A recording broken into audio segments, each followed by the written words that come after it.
Hi, and welcome to Gin with Gwyn. I'm Oliver Gwyn, and this is where we talk about marketing, data, and philosophy.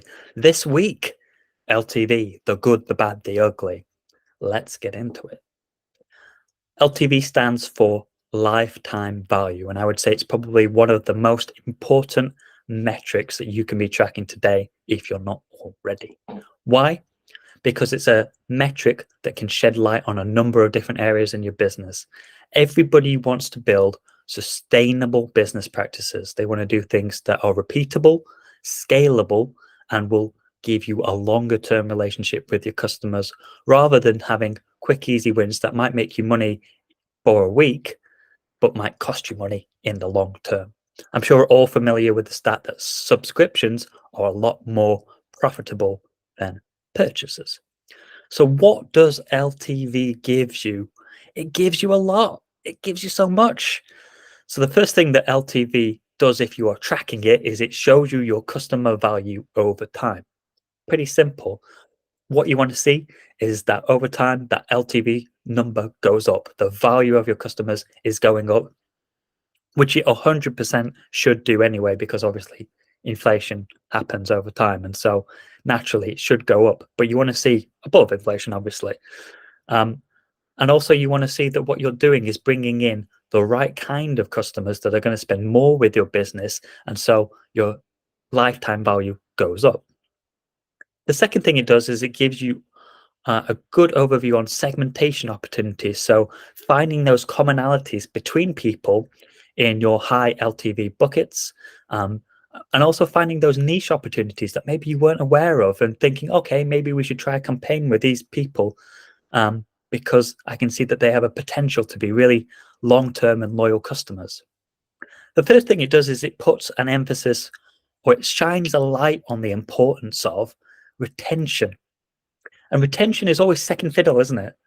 Everybody is obsessed with acquisition. Everybody is obsessed with celebrating new wins and new business. And so retention doesn't have the biggest budget. We don't have a team on retention necessarily, but of course, every business relies on retention to survive. And so LTV can show you who are the customers that are the most valuable, that need the most effort putting in to making sure that they, of course, don't churn, and that in fact you can upsell and grow those accounts or those customers. And last but not least, forecasting revenue streams. So if you know roughly what your LTV is and you know roughly how many people are going to come into your business, then you can start to predict revenue a little bit more accurately. So where is LTV useful? Well, it's useful across the whole customer journey, and that's what makes it such a powerful metric. Acquisition on the ad side. I know I've said this a few times if you've been following this, but let's just say it one more time again. Your first purchase with a customer, or your first purchase from a customer rather, does not represent their value over the lifetime, especially if they are new to you and you are new to them. If I have not used your business before, I'm quite likely to purchase something small, and if it goes right, then I will purchase more. That's the way that people work. But all of your ads today, most of you listening and still not doing anything, your ads are based on conversions. They're not based on lifetime value. So switching to lifetime value will lower the cost of acquisition, it will lower your cost of click, and it will increase your ROAS. We do this for clients all the time, and we typically save them 20% and up on their ad spend. We have one customer who they can now spend the same marketing budget this year, and they will attract 3 times more customers because now their ads are aligned to LTV and not to just first conversion. So acquisition, LTV is a real easy, low-hanging fruit. And if you're not doing that today, please send me a message and let's talk about it. The second thing is at the point of conversion. So you can use your data and you can use it to do a prediction.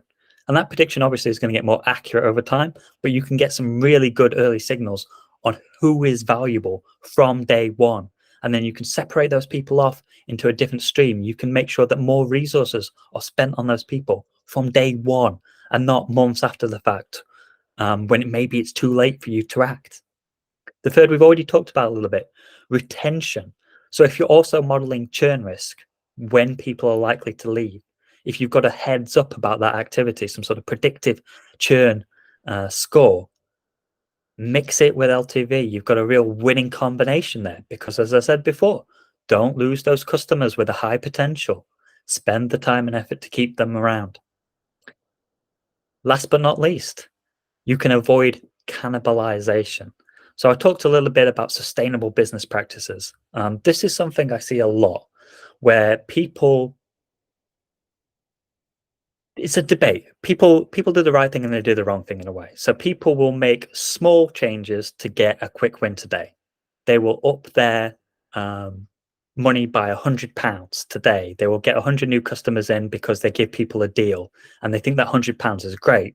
But actually, when they later look at that data, they'll understand that the lifetime customers aren't going to click on that ad or use that discount code. And so actually what they've done is sort of cannibalize their own money. They have created this behavior where they're only driving people to the website when there is a sale on. And so the people who would normally be high LTV customers don't become that because they've done that.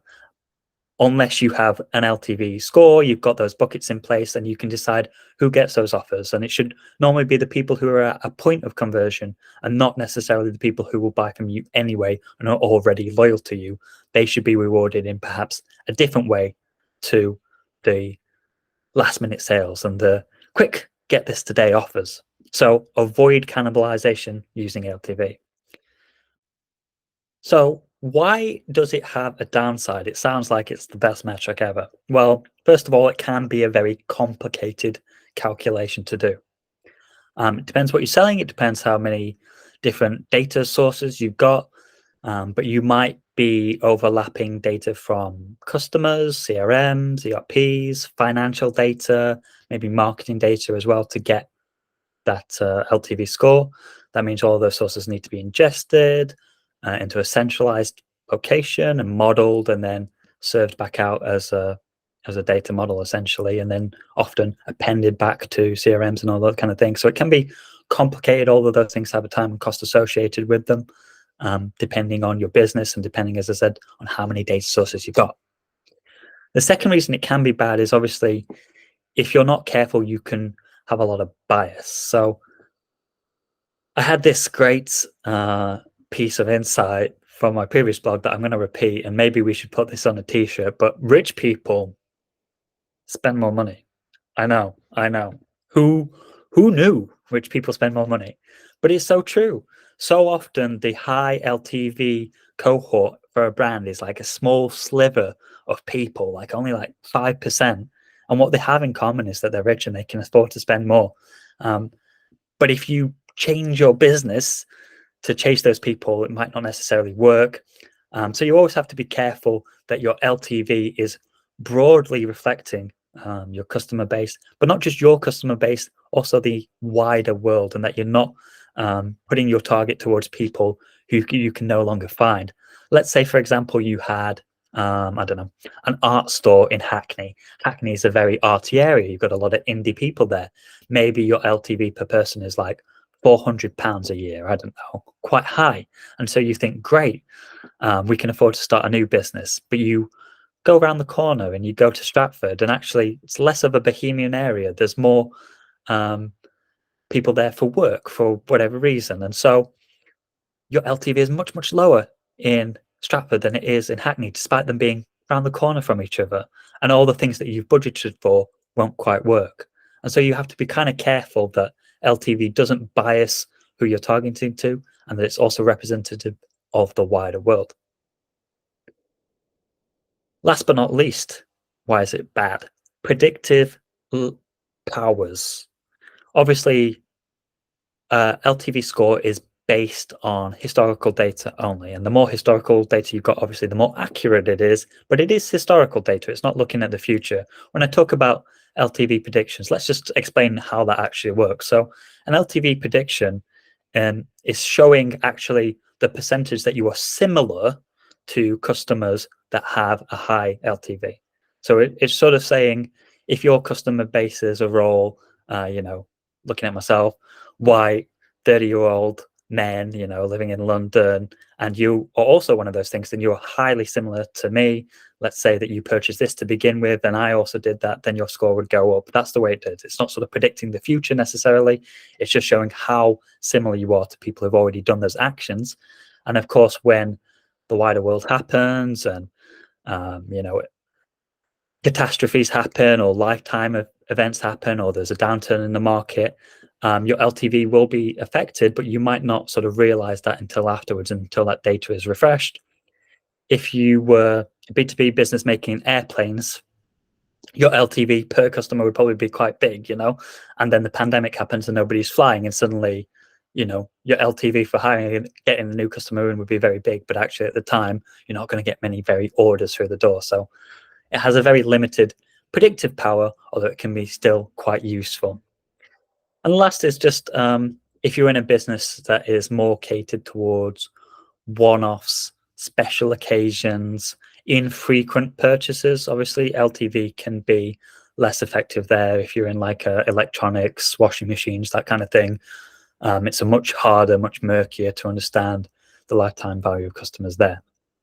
And so those are the pros and cons of LTV. Have you got this modeled in your data warehouse? If not, give me a call, because I think it's a great metric that will work throughout the customer journey. It's going to save you money. It's going to make you more money. But it is also something that can maybe bias the way that you're targeting people. So it does have a little bit of a flip side.